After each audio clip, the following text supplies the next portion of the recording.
શ્રી મુરલીધર વિદ્યાર્થીઓ, હું કિરણ ગોસ્વામી શ્રી મુરલીધર વિદ્યાલય અંજારની આ ચેનલ પર આપ સૌનું સ્વાગત કરું છું. તો વિદ્યાર્થીઓ, આજે આપણે અભ્યાસ કરીશું ધોરણ 12 વિષય આંકડાશાસ્ત્ર ભાગ 2 ની અંદર ચેપ્ટર નંબર 1, જેનું નામ છે સંભાવના. તો ચેપ્ટર નંબર 1 જે છે સંભાવના, એની આપણે શરૂઆત કરીએ એ પહેલાં આપણે જોઈએ કે બોર્ડના પ્રશ્ન પેપરમાં કેટલા માર્ક્સનું આ ચેપ્ટરમાંથી પૂછાવાનું છે. તો બોર્ડની દ્રષ્ટિએ વિદ્યાર્થીઓ આ ચેપ્ટર ખૂબ જ અગત્યનું છે, કારણ કે તેમાં કુલ 12 માર્ક્સનું પૂછાવાનું છે. તો હવે 12 માર્ક્સ છે એ કઈ રીતના થશે તો આપણે જોઈએ. તો વિભાગ એ છે, વિભાગ એની અંદર એક પ્રશ્ન પૂછાવાનો છે જેનો એક ભૂલ છે અને એક વિકલ્પ પૂછાશે, એટલે કે MCQ સ્વરૂપનો હશે. ત્યારબાદ વિભાગ બી છે, તો બીની અંદર પણ એક પ્રશ્ન પૂછાશે, એ પણ એક ભૂલનો હશે અને શું હશે વિદ્યાર્થીઓ, એક વાક્ય હશે. ત્યારબાદ વિભાગ સીની અંદર એક પ્રશ્ન પૂછાવાનો નથી. વિભાગ ડીની અંદર 2 પ્રશ્ન પૂછાશે, એ કુલ 6 માર્ક્સ હશે, એટલે કે એક પ્રશ્નના 3 માર્ક્સ અને 2 પ્રશ્નના 6 માર્ક્સ. તો એ દાખલા હોઈ શકે. અને વિભાગ ઈની અંદર એક પ્રશ્ન પૂછાશે, એ હશે 4 માર્ક્સનો, એ હશે દાખલો. તો આ રીતે વિદ્યાર્થીઓ કુલ 12 માર્ક્સનું છે આ ચેપ્ટરમાંથી પૂછાવાનું છે. તો આ ચેપ્ટર આપણી જે સમજશક્તિ છે એના ઉપર આધારિત છે. તો વિદ્યાર્થીઓ, ચેપ્ટરનું નામ છે સંભાવના. તો આ જે સંભાવના છે, તો સંભાવના એટલે કે જે આપણે યાદ હોય તમને, તો આપણે જે કૌન બનેગા કરોડપતિ જોતા હતા, એમાં જે 50-50 લાઇનનો ઉપયોગ કરતા હતા, એટલે કે 50% સંભાવના કે કોઈ પણ ઘટના છે તો બનવાની અને ન બનવાની સરખી શક્યતા હોય, આપણે એને સંભાવના કહીશું. ધારો કે વરસાદ જેવું વાતાવરણ હોય અને આપણે અનુમાન લગાવીએ, અંદાજ લગાવીએ કે આજે વરસાદ પડશે. અમુક વખત આપણે એનું એવું પણ અનુમાન લગાવીએ કે વરસાદ નહીં પડે. તો બંનેની શક્યતા કેવી છે? સરખી શક્યતા છે. તેથી આપણે એને સંભાવના તરીકે ઓળખીએ છીએ, એટલે કે આપણે જે અનુમાન લગાવીએ છીએ એને આપણે સંભાવના કહીશું. તો સંભાવના ચેપ્ટર સમજીએ તેમાં અમુક અગત્યના જે શબ્દો છે આપણે સમજવા જરૂરી છે. તેમાં સૌથી પહેલો જે શબ્દ છે એ શું છે? યાદચ્છિક પ્રયોગ. તો વિદ્યાર્થીઓ, યાદચ્છિક પ્રયોગ છે એ કોને કહેવાય? તો હું તમને એક ઉદાહરણ આપું કે આપણે કોઈ બેંક છે, બેંકમાં આપણે ધારો કે 1 લાખ રૂપિયા રાખીએ છીએ અને 1 વર્ષ માટે રાખીએ છીએ અને એનું વ્યાજ દર છે નિશ્ચિત છે. ધારો કે એ વ્યાજ દર છે એ 8% છે. તો આપણને ખ્યાલ જ છે કે 1 લાખના 8%, એટલે કે આપણને 8,000 રૂપિયા છે એ વર્ષના અંતે વ્યાજ મળશે. તો આ તો થઈ નિશ્ચિત ઘટનાની વાત. પર વિદ્યાર્થીઓ, અમુક ઘટનાઓ એવી હોય છે કે જેની આપણે અગાઉથી ખબર પડતી નથી, એટલે કે અનિશ્ચિત હોય છે. ધારો કે આપણે કોઈ સિક્કો ઉછાળીએ છીએ, તો સિક્કામાં કુલ કેટલી બાજુઓ વિદ્યાર્થીઓ? કુલ 2 બાજુઓ હોય, એક તો છાપ અને બીજું કાંટો. આપણે સિક્કો ઉછાળીએ એના પહેલાં આપણે ચોક્કસપણે ખ્યાલ નથી આવતો, એટલે કે નિશ્ચિત નથી કે છાપ જ પડશે કે કાંટો, એ આપણે આપણા અનુમાન ઉપરથી નક્કી કરવાનું છે. એવી જ રીતના પાસો છે, તો પાસામાં કુલ 6 બાજુઓ છે. 6 બાજુઓમાંથી આપણને કઈ બાજુ પડશે તે ખ્યાલ નથી, કોઈ પણ બાજુ પડી શકે. તો વિદ્યાર્થીઓ, આવી જે અનિશ્ચિત ઘટનાઓ છે એનું આપણે અનુમાન જ લગાવી શકીએ છીએ. તો આવી જે અનિશ્ચિત ઘટનાઓ છે એને આપણે યાદચ્છિક ઘટનાઓ કહીએ છીએ. અને યાદચ્છિક પ્રયોગ કોને કહેવાય? કે ચાન્સ પર આધાર રાખતી ઘટનાના પરિણામોને યાદચ્છિક પ્રયોગ કહે છે. ચાન્સ ઉપર એટલે કે આપણે જે સંભાવના નક્કી કરીએ છીએ કે આપણે સિક્કો ઉછાળીએ છીએ, તો આપણે ચાન્સ મારીએ, એટલે આપણે લોટરીની ટિકિટ લઈએ તો આપણે ચાન્સ લગાવીએ, આપણા લક કામ કરે છે કે નહીં આપણે ચેક કરતા હોઈએ. તો ક્યારેક આપણે લોટરીમાં ઇનામ લાગી પણ શકીએ અને ક્યારેક ઇનામ ન પણ લાગી શકે. એવી રીતના સિક્કો ઉછાળીએ તો આપણે ખાલી અનુમાન કરીએ કે આપણે છાપ મળશે કે કાંટો મળશે. તો આ બધી જે ચાન્સ પર આધારિત ઘટનાઓ છે એના પરિણામોને આપણે યાદચ્છિક પ્રયોગ કહીએ છીએ. તો આપણે જોઈએ યાદચ્છિક પ્રયોગના ઉદાહરણો. વિદ્યાર્થીઓ, યાદચ્છિક પ્રયોગને અહીંયા 3 પ્રયોગ કરેલા આપ્યા છે. તો સૌથી પહેલો પ્રયોગ છે આપણે સિક્કો ઉછાળવાની ઘટના. તો આપણે કોઈ પણ ગેમ ચાલુ કરીએ એના પહેલાં પણ આપણે સિક્કો ઉછાળતા હોઈએ છીએ, ટીમ બનાવવા માટે, કે છાપ પડે તો પહેલાં આનો વારો, કે કાંટો પડે તો પહેલાં આનો વારો. એ રીતના આપણે જે સિક્કો ઉછાળીએ છીએ, આકૃતિમાં બતાવેલું છે કે સિક્કો ઉછાળવામાં આવે છે. તો આપણે એ પ્રયોગ સમજીએ કે એક સમતોલ સિક્કો ઉછાળો. આ પ્રયોગના 2 શક્ય પરિણામો કયા કયા વિદ્યાર્થીઓ? સિક્કાની અંદર છાપ અને કાંટો. છાપ એટલે હેડ, એટલે કે H લખવાનું, અને કાંટો એટલે કે ટેલ, એટલે કે T લખવાનું. પૈકી કોઈ એક પરિણામ મળશે. તો આપણે બંને પરિણામો તો એકસાથે મળવાના નથી, બેમાંથી કોઈ પણ એક જ પરિણામ મળશે. આપણે ધારી લઈએ કે સિક્કો તેની ધરી પર ઊભો રહેતો નથી, એટલે સિક્કો છે એ વચ્ચોવચ ઊભો નથી રહેતો, એવી આપણે ધારણા કરી લેવાની છે. આમ સિક્કો ઉછાળવાના પ્રયોગમાં શક્ય પરિણામો H અને T એમ બે જ છે, પરંતુ આ બે પરિણામો પૈકી કયું પરિણામો મળશે તે નિશ્ચિતપણે પ્રયોગ પૂર્વે કહી શકાતું નથી. એટલે વિદ્યાર્થીઓ, આપણે કુલ પરિણામો ખબર છે, પણ એ કુલ પરિણામોમાંથી આપણે કયું પરિણામ મળશે એનો આપણને ખ્યાલ આવતો નથી. તો આવો જે પ્રયોગ છે એને આપણે યાદૃચ્છિક પ્રયોગ કહીશું. એવી જ રીતના અહીંયા બીજું સરસ ઉદાહરણ આપ્યું છે. તો બીજા ઉદાહરણની અંદર આકૃતિ જુઓ વિદ્યાર્થીઓ, કેની આકૃતિ છે? તો અહીંયા એક પાસો આપેલો છે. તો તમને ખ્યાલ જ હશે, તમે સાપ સીડીને લૂડોને રમતા હશો. તો પાસો છે, તો પાસામાં કુલ કેટલી બાજુઓ છે? 6 બાજુઓ હોય. તો આપણે કુલ બાજુઓ ખબર છે કે 6 છે, પણ 6 બાજુમાંથી કઈ બાજુ પડશે એની આપણે પહેલેથી ખબર નથી. તો એને આપણે યાદૃચ્છિક પ્રયોગ કહીશું. જોઈએ આપણે કે 1 2 3 4 5 6 એમ 1 થી 6 અંક લખેલા 6 બાજુવાળા એક સમતોલ પાસાને ઉછાળો. તેની ઉપરની બાજુએ આવતા અંકને નોંધો. આ પ્રયોગના 6 શક્ય પરિણામો 1 2 3 4 5 6 પૈકી કોઈ એક પરિણામ મળશે, એટલે કે 6 માંથી ગમે તે એક જ પરિણામ આવી શકે.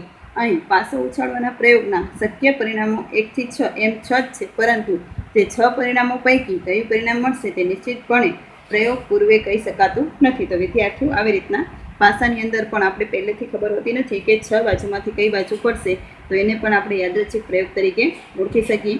ત્યારબાદ છે વિદ્યાર્થીઓ, ત્યારબાદ અહીંયા એક છે 13 છે, એ નિશાન ઉપર વિંધાય એનું ચક્ર આપેલું છે. તો એ ચક્રમાં તીર આપણે નાખીએ છીએ, તો એ તીર ક્યાં પડશે એ નક્કી નથી. કોઈ પણ બાજુએ એ તીર છે એ અટકી શકે છે. તો ચક્ર ફેરવતા કોઈ પણ પરિણામ મળી શકે. કુલ અહીંયા 10 પરિણામો આપેલા છે, એ આપણને ખ્યાલ છે, પરંતુ એ 10 પરિણામોમાંથી જે તીર છે એ કયા પરિણામ ઉપર રહેશે એ આપણે પહેલેથી કહી શકતા નથી. તો આપણે પ્રયોગ જોઈએ વિદ્યાર્થીઓ. તો પ્રયોગ નંબર 3ની અંદર ધારો કે 0 1 2 થી કરીને 9 એમ 10 સંખ્યા લખેલ એક ચક્ર છે અને તેની સામે એક નિશાન રાખેલ છે. આ ચક્રને હાથ વડે ફેરવવામાં આવે તો તે ગોળ ગોળ ફરીને અમુક સમય પછી સ્થિર થાય છે. તો વિદ્યાર્થીઓ, તમને ખ્યાલ હશે, ફોન વાપરતા હશો તો એની અંદર ઘણી વખત આપણે ગિફ્ટ માટેને આવે છે ચક્ર. કોઈ પણ ગેમ આપણે રમતા હોય તો એ ગેમમાં એ વચ્ચે ચક્ર આવે છે, અને એ ચક્રમાં એ નંબર પ્રમાણે ગિફ્ટ મળે છે. તો એ ચક્ર છે આપણે શું કરવાનું? સ્પિન કરવાનું હોય છે. તો આ જે સ્પિન કરવાની ઘટના છે એમાં કયું નંબર આવશે આપણે પહેલેથી કહી શકતા નથી. તો એને આપણે યાદૃચ્છિક પ્રયોગ કહીશું. આ ચક્ર અટકે ત્યારે 0 થી 9માંથી કોઈ એક સંખ્યા પહેલા નિશાનની સામે આવે છે. આ સંખ્યા એ જીત દર્શાવતી સંખ્યા છે. અહીં આવા ચક્રને ફેરવીને જુઓ કે જીત દર્શાવતી સંખ્યા કઈ છે. અહીં પ્રયોગના કુલ શક્ય 10 પરિણામો 0 થી 9 છે, પરંતુ આ 10 સંખ્યાઓ પૈકી કયું પરિણામ આવશે, એટલે કે જીત દર્શાવતી સંખ્યા છે, આપણે અગાઉથી કહી શકતા નથી. તે નિશ્ચિતપણે પ્રયોગ પૂર્વે કહી શકાતું નથી. તો વિદ્યાર્થીઓ, આવા પરિણામો કે જેને આપણે કુલ પરિણામોની ખબર છે, પરંતુ એમાંથી કયું પરિણામ મળશે એ ખ્યાલ નથી, તો એવા પ્રયોગને આપણે યાદૃચ્છિક પ્રયોગ કહીશું. તો વિદ્યાર્થીઓ, આજે આપણે પ્રયોગ નંબર 1 2 અને 3 જોયા. એ 3 પ્રયોગ છે કેવા પ્રયોગ છે? યાદૃચ્છિક પ્રયોગો છે. તો આપણે યાદૃચ્છિક પ્રયોગની વ્યાખ્યા જોઈએ. તો વ્યાખ્યા આપણને આ પ્રમાણે મળે કે જે પ્રયોગનું નિરપેક્ષ રીતે સમાન સંજોગોમાં પુનરાવર્તન કરી શકાતું હોય અને તે પ્રયોગના બધા જ શક્ય પરિણામો જ્ઞાત હોય, પરંતુ તે પૈકી કયું ચોક્કસ પરિણામ મળશે તેનું નિશ્ચિત અનુમાન પ્રયોગ પૂર્વે કરી શકાતું ન હોય, તેવા પ્રયોગને શું કહે છે વિદ્યાર્થીઓ? યાદૃચ્છિક પ્રયોગ કહે છે. અથવા તો આપણે શોર્ટમાં પહેલે જ વ્યાખ્યા જોઈ હતી કે ચાન્સ પર જે પણ પ્રયોગ આધાર રાખતો હોય એના બધા પરિણામોને આપણે શું કહીએ છીએ? યાદૃચ્છિક પ્રયોગ. તો આ રીતે કે જે પણ પ્રયોગ છે એનું આપણે સમાન સંજોગોમાં પુનરાવર્તન કરી શકીએ, અને જે કુલ શક્ય પરિણામો છે એ જ્ઞાત હોય, એટલે કે આપણે એને જાણતા હોઈએ, પરંતુ એની અંદરથી કયું ચોક્કસ પરિણામ મળશે તેનું આપણે પ્રયોગ પહેલાંથી અનુમાન કરી શકતા નથી, ખાલી આપણે ચાન્સ લગાવી શકીએ છીએ. તો આવા જે પણ બધા પ્રયોગ છે એને આપણે યાદૃચ્છિક પ્રયોગ કહીશું. તો હવે આપણે જોઈએ યાદૃચ્છિક પ્રયોગના લક્ષણો. તો લક્ષણોની અંદર સૌથી પહેલું લક્ષણ છે કે યાદૃચ્છિક પ્રયોગનું નિરપેક્ષ રીતે લગભગ સમાન સંજોગોમાં પુનરાવર્તન કરી શકાય છે. તો વિદ્યાર્થીઓ, આપણે સિક્કો કે પાસો છે એને આપણે એક વખત ઉછાળી શકીએ છીએ, 2 વખત ઉછાળી શકીએ, 3 વખત ઉછાળી શકીએ. તો આ રીતે સમાન સંજોગોમાં એનું પુનરાવર્તન થઈ શકે છે. પછી બીજું લક્ષણ છે કે યાદૃચ્છિક પ્રયોગના શક્ય તમામ પરિણામો જ્ઞાત હોય છે, પરંતુ તે પૈકી કયું ચોક્કસ પરિણામ મળશે તેનું નિશ્ચિત અનુમાન પ્રયોગ પૂર્વે કરી શકાતું નથી. અને બીજી બાબત કે આપણે જે વ્યાખ્યા જોઈ કે કુલ પરિણામો આપણે ખ્યાલ હોય છે, પરંતુ કુલ પરિણામમાંથી કયું પરિણામ મળશે તે આપણને ખ્યાલ છે નહીં. અને ત્રીજું પરિણામ છે કે યાદૃચ્છિક પ્રયોગના તે ચોક્કસ પરિણામ મળે છે, એટલે કે યાદચ્છિક પ્રયોગ છે એ પૂરો થઈ જાય ત્યારબાદ આપણને ખ્યાલ પડે છે કે આપણે કયું પરિણામ મળ્યું છે. એટલે કે આપણે સિક્કો ઉછાળી લઈએ છીએ ત્યારબાદ આપણે જોઈએ છીએ કે એમાં છાપ પડે છે કે કાંટો. પાસો ઉછાળી લઈએ છીએ તો પાસો ઉછાળ્યા પછી આપણને ખ્યાલ પડે છે કે એની અંદર 1 નંબર આવ્યો, 2 નંબર આવ્યો કે 1 થી 6 સુધીમાં કોઈ એક ચોક્કસ પરિણામ ત્યાર પછી મળશે. તો આ 3 લક્ષણો છે કે સૌથી પહેલાં તો સમાન સંજોગોમાં પુનરાવર્તન કરી શકાય છે. પછી બીજું લક્ષણ છે કે કુલ પરિણામો ખ્યાલ છે પરંતુ ચોક્કસ પરિણામ ખ્યાલ નથી. અને ત્રીજું છે કે યાદચ્છિક પ્રયોગના અંતે આપણને ચોક્કસ પરિણામ મળે છે. તો વિદ્યાર્થીઓ આ થઈ યાદચ્છિક પ્રયોગની વાત. ત્યાર પછી છે એના પછીનો શબ્દ નિદર્શ અવકાશ. તો વિદ્યાર્થીઓ નિદર્શ અવકાશ કોને કહેવાય? તો જોઈએ આપણે કે કોઈ પણ યાદચ્છિક પ્રયોગના શક્ય તમામ પરિણામોના ગણને તે યાદચ્છિક પ્રયોગનો નિદર્શ અવકાશ કહે છે. તો આપણે જે યાદચ્છિક પ્રયોગ જોયો એમાં આપણને જે શક્ય કુલ પરિણામો ખ્યાલ છે તો એ કુલ પરિણામોના જે પણ ઘટકો છે એ બધાને આપણે શું કહીશું વિદ્યાર્થીઓ? નિદર્શ અવકાશ. તો નિદર્શ અવકાશને આપણે સામાન્ય રીતે કયા સંકેતથી દર્શાવવાનું છે? યુ અથવા તો એસ. તો નિદર્શ અવકાશ છે એને આપણે યુ અથવા એસ સંકેત વડે દર્શાવવાનું છે. અને જે નિદર્શ અવકાશના ઘટકોને છે એને આપણે શું કહીશું? નિદર્શ બિંદુઓ. ધારો કે આપણે સિક્કો ઉછાળીએ તો સિક્કાની અંદર છાપ કે કાંટો મળે છે તો આ છાપ કે કાંટો છે એને આપણે શું કહીશું? નિદર્શ બિંદુઓ. તો વિદ્યાર્થીઓ આપણે નિદર્શ અવકાશના અહીંયા અમુક પ્રયોગો જોઈએ. તો એ પ્રયોગની અંદર પહેલો પ્રયોગ છે એક સમતોલ સિક્કો ઉછાળવો. આ યાદચ્છિક પ્રયોગમાં શક્ય પરિણામો કેટલા છે વિદ્યાર્થીઓ? 2, એચ અને ટી. તો આ રીતના એચ અને ટી આપણને ખ્યાલ છે. તો નિદર્શ અવકાશ યુ બરાબર આપણે છગડીયા કૌંસમાં એચ અને ટી અથવા તો યુ બરાબર ટી અને એચ એ ગમે તે રીતે આપણે લખી શકીએ કે કોઈ પણ પરિણામ પહેલે લખી શકીએ પણ કુલ પરિણામો છે એનો સમાવેશ એમાં થઈ જવો જોઈએ. તો વિદ્યાર્થીઓ આ જે છાપની નિશાની છે આ છે કાંટાની નિશાની. છાપને આપણે આ ચિત્રની અંદર હવે એચ તરીકે ઓળખીશું અને કાંટાને ટી તરીકે ઓળખીશું. એચ એટલે કે હેડ અને કાંટો એટલે કે ટેલ એ ટી તરીકે આપણે દર્શાવીશું. તો એચ અને ટી આપણે હવે યાદ રાખવાના છે. સિક્કાની અંદર 2 બાજુઓની જે સંજ્ઞા છે તે. વિદ્યાર્થીઓ ત્યારબાદ અહીંયા બીજો પ્રયોગ આપ્યો છે પાસો ઉછાળવાનો. તો 1 થી 6 એમ કુલ જે 6 અંક લખેલો એક પાસો છે એને આપણે ઉછાળીએ છીએ. આ યાદચ્છિક પ્રયોગના શક્ય પરિણામો કેટલા છે વિદ્યાર્થીઓ? 6 છે. તો 1 થી 6 એ અહીં નિદર્શ અવકાશ યુ છે. તો યુ બરાબર આપણે લખીએ તો સગડીયા કૌંસની અંદર 1 થી કરીને 6 એ નિદર્શ અવકાશ થશે. તો તમે આ જોઈ શકો છો 1, 2, 3, 4, 5 અને 6. તો પાસામાં કુલ 6 બાજુઓ આપેલી હોય છે. ત્યારબાદ પ્રયોગ છે ત્રીજો કે આપણે જે ચક્ર છે તો એ ચક્રમાં કુલ 0 થી કરીને 9 સંખ્યા લખેલી છે અને જીત માટે આપણે કોઈ પણ એક સંખ્યા નક્કી કરવાની છે. તો જે શક્ય પરિણામો છે કુલ 10. તો એને આપણે નિદર્શ અવકાશ યુ બરાબર લઈશું છગડીયા કૌંસની અંદર 0 થી કરીને 9. તો આપણે અહીંયા જોઈએ પહેલે 0 પછી 1, 2, 3, 4, 5, 6, 7, 8 અને 9. તો આવી રીતના જે કુલ પરિણામો છે એને આપણે નિદર્શ અવકાશ તરીકે ઓળખીએ છીએ. તો વિદ્યાર્થીઓ જે નિદર્શ અવકાશ છે તો નિદર્શ અવકાશના કુલ 2 પ્રકાર છે. એક તો શાંત નિદર્શ અવકાશ અને બીજું છે અનંત નિદર્શ અવકાશ. તો શાંત નિદર્શ અવકાશમાં આપણે આ જ ઉદાહરણો લઈ શકીએ કે શાંત નિદર્શ અવકાશ એટલે કે એની સંખ્યા આપણે લિમિટમાં હોય આપણે એને ગણી શકીએ અને અનંત નિદર્શ અવકાશમાં આપણે કોઈ પણ સંખ્યા કે એના નિદર્શ બિંદુઓને ગણી શકતા નથી. તો આપણે ખ્યાલ જ છે કે પહેલું ઉદાહરણ આપણે સિક્કાનું છે તો સિક્કાની અંદર આપણે નિશ્ચિત પરિણામો છે એટલે કે લિમિટેડ પરિમિત સંખ્યાઓ છે છાપ અને કાંટો. આમાં પાસાની અંદર પણ 1 થી 6 આપણને ખ્યાલ જ છે. અને જે પ્રયોગ 3 છે એમાં 0 થી કરીને 9. તો આ બધા જે ઉદાહરણો છે એ કેવા છે વિદ્યાર્થીઓ? શાંત નિદર્શ અવકાશના.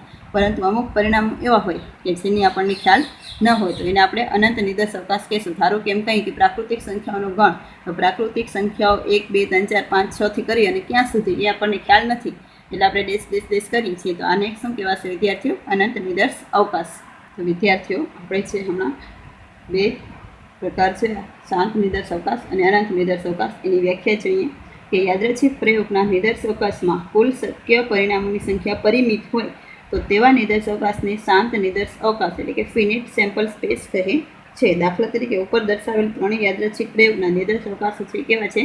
શાંત નિદર્શ અવકાશ. એટલે કે જેની સંખ્યા પરિમિત હોય તેને શાંત નિદર્શ અવકાશ કહે છે અને જેની સંખ્યા અપરિમિત હોય એને અનંત નિદર્શ અવકાશ. યાદચ્છિક પ્રયોગના નિદર્શ અવકાશમાં કુલ શક્ય પરિણામોની સંખ્યા અપરિમિત હોય તો તેવા નિદર્શ અવકાશને અનંત નિદર્શ અવકાશ કહે છે. દાખલા તરીકે ઉત્પાદિત ઇલેક્ટ્રિક બલ્બનું આયુષ્ય L કલાકમાં માપીને નોંધીએ તો વાસ્તવિક સંખ્યા L નું મૂલ્ય 0 કે તેથી મોટું થાય. એટલે કે 0 થી મોટું એટલે 1, 2, 3, 4 થી કરી અને અનંત સુધી. તો આ રીતે આપણે જે પ્રયોગ છે એને અનંત નિદર્શ અવકાશ કહીશું. તો અનંત નિદર્શ અવકાશમાં આપણે પરિણામો જ્ઞાત હોતા નથી. તો વિદ્યાર્થીઓ આપણે યાદચ્છિક પ્રયોગની વ્યાખ્યા જોઈ, એના લક્ષણો જોયા, નિદર્શ અવકાશની વ્યાખ્યા જોઈ અને સાથે સાથે શાંત નિદર્શ અવકાશ અને અનંત નિદર્શ અવકાશની સમજૂતી પણ મેળવી. તો હવે આપણે નિદર્શ અવકાશ ઉપરથી ઉદાહરણો ભણવાના છે. 1 થી 5 ઉદાહરણો છે એ નિદર્શ અવકાશને લગતા છે. તો આપણે એની શરૂઆત કરીએ. ઉદાહરણ નંબર 1. વિદ્યાર્થીઓ, ઉદાહરણ નંબર 1ની અંદર કીધું છે કે 2 સમતોલ સિક્કાને એકસાથે ઉછાળવામાં આવે છે. આ યાદૃચ્છિક પ્રયોગનો નિદર્શ અવકાશ લખો. તો નિદર્શ અવકાશ એટલે આપણે યુ અથવા એસ લખવાનું છે. અને અહીંયા 2 સિક્કા કીધા છે. તો સિક્કામાં હવે તમને ખ્યાલ જ છે કે સિક્કામાં કઈ કઈ 2 બાજુ હોય છે. એક તો છાપ અને બીજું કાંટો. તો છાપને આપણે એચ તરીકે એટલે કે હેડ તરીકે દર્શાવવાનું છે અને કાંટાને ટી તરીકે એટલે કે ટેલ તરીકે દર્શાવવાની છે. તો સિક્કાની 2 બાજુઓ છે અને વિદ્યાર્થીઓ સિક્કા માટે કુલ એક સૂત્ર છે. એનું સૂત્ર આપણે યાદ રાખવાનું છે 2ની ઉપર એન ઘાત. કેમ કે સિક્કાની 2 બાજુઓ છે અને જેટલી વખત આપણે ઉછાળીએ તે એન ઘાત તરીકે આપણે લખવાનું છે. તો સિક્કાની જે 2 બાજુઓ છે એની ઉપર એન ઘાત એટલે કે 2 સમતોલ સિક્કાને આપણે ઉછાળીએ છીએ તો 2 સંખ્યા એટલે કે 2 છે એની બાજુઓ માટે છે અને એન એટલે કે કેટલા સિક્કા છે એના માટે. તો આ જે છે એ બાજુ માટે અને આ જે છે સિક્કાની સંખ્યા માટે. તો 2 બાજુઓ અને આપણે 2 વખત ઉછાળીએ છીએ એટલે 2ની ઉપર 2 ઘાત. તો 2 ગુણ્યા 2 એટલે કે કુલ આપણને 4 પરિણામો મળશે.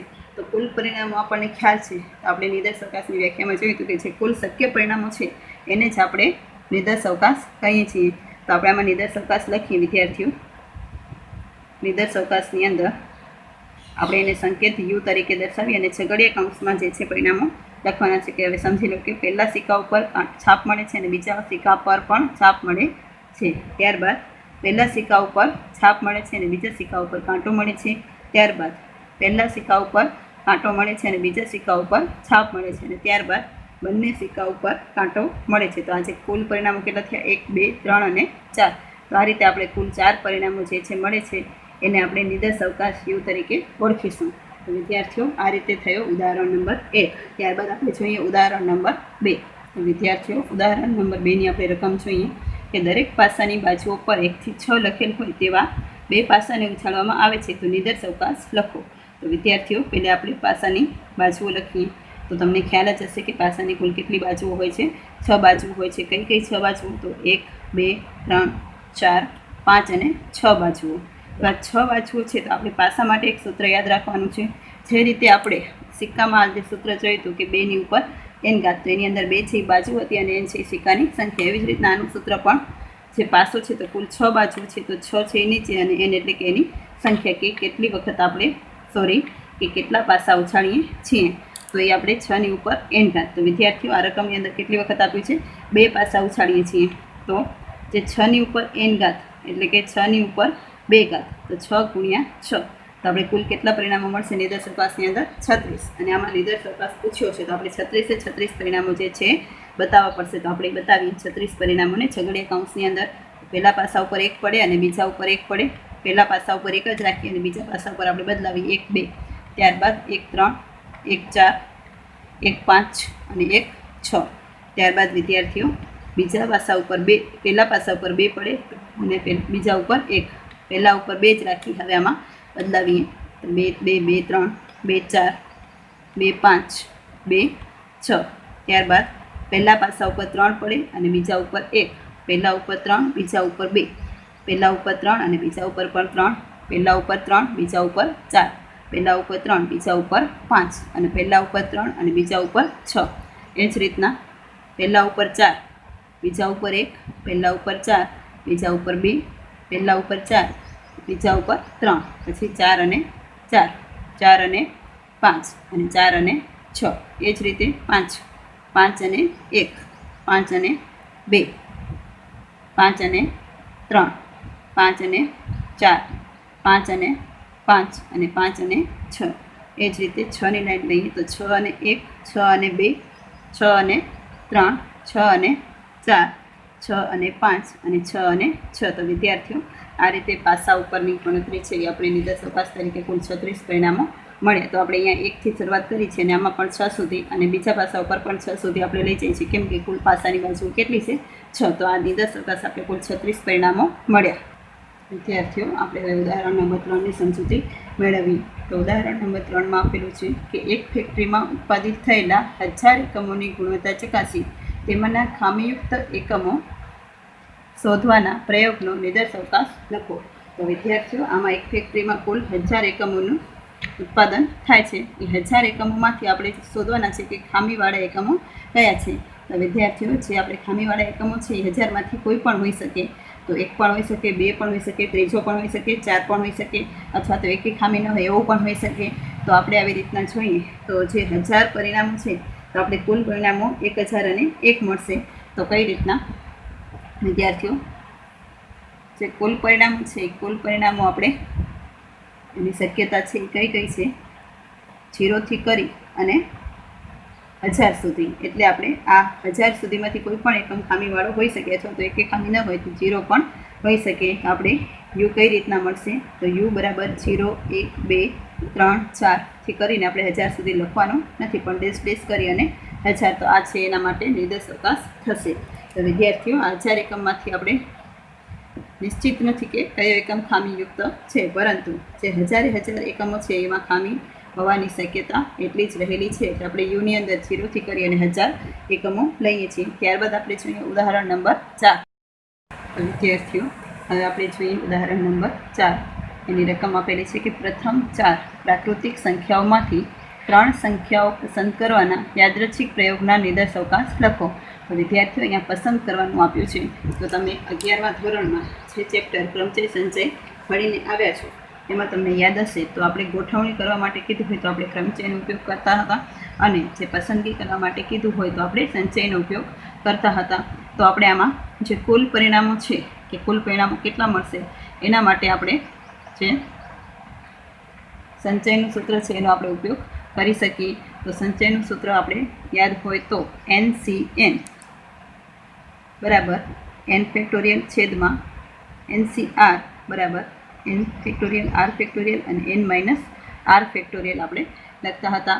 તો n એટલે કે કુલ 4 પ્રાકૃતિક સંખ્યાઓ છે આપણે n બરાબર લેવાની છે, અને r એટલે કે એમાંથી આપણે કેટલી સંખ્યા પસંદ કરવાની છે, 3 સંખ્યા પસંદ કરવાની છે. તો એ આપણે 3 લેશું. તો આને આપણે સોલ્વ કરીએ તો n ની જગ્યાએ 4 ફેક્ટોરિયલ, અહીંયા 3 ફેક્ટોરિયલ અને એમાં 4 માઇનસ 3 ફેક્ટોરિયલ. તો 4 ફેક્ટોરિયલ અને 3 ફેક્ટોરિયલ, અને 4માંથી 3 જાય તો 1 ફેક્ટોરિયલ. તો 1 ફેક્ટોરિયલ એટલે 1 જ થશે, અને 4 ફેક્ટોરિયલ અને 3 ફેક્ટોરિયલને આપણે છૂટું પાડીએ, 4 ફેક્ટોરિયલને આપણે છૂટું પાડીએ તો 4 અને 3, કેમ કે છેદમાં 3 છે તો 3 ઉડી જાય, અને ગુણ્યા 1 ફેક્ટોરિયલ એટલે 1 ઉડી જશે.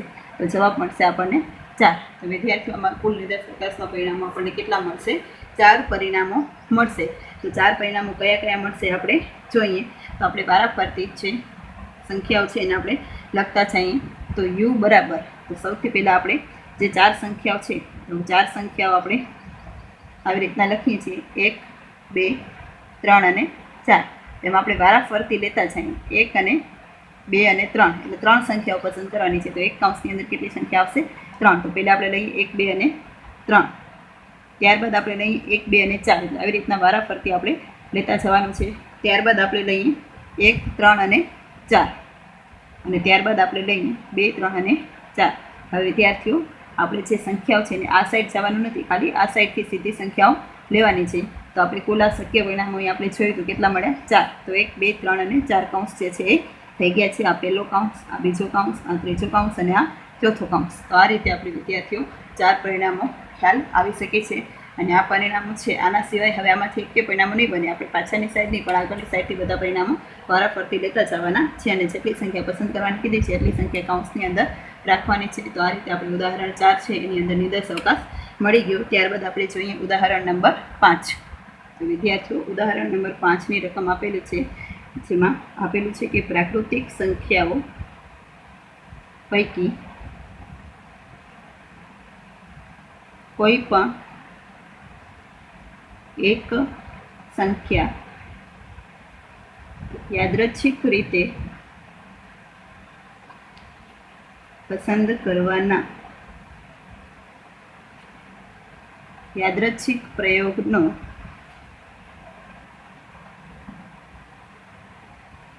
નિદર્શાવકાશ લખો. વિદ્યાર્થીઓ, યાદચ્છિક પ્રયોગનો નિદર્શાવકાશ આપણે લખવાનો છે, અને આમાં કઈ સંખ્યાઓ આપી છે, તો એમાં સંખ્યાઓ આપેલી છે પ્રાકૃતિક સંખ્યાઓ. તો પ્રાકૃતિક સંખ્યાઓ કઈ કઈ આવે તમને ખ્યાલ જ હશે. આપણે 8મા ધોરણમાં બધા સંખ્યાઓના પ્રકારો જે ભણ્યા છે એની અંદર આવી ગયા છે. તો પ્રાકૃતિક સંખ્યાઓ ક્યાંથી ચાલુ થાય વિદ્યાર્થીઓ? 1થી ચાલુ થાય, 1 2 3 થી કરી અને અનંત સુધી.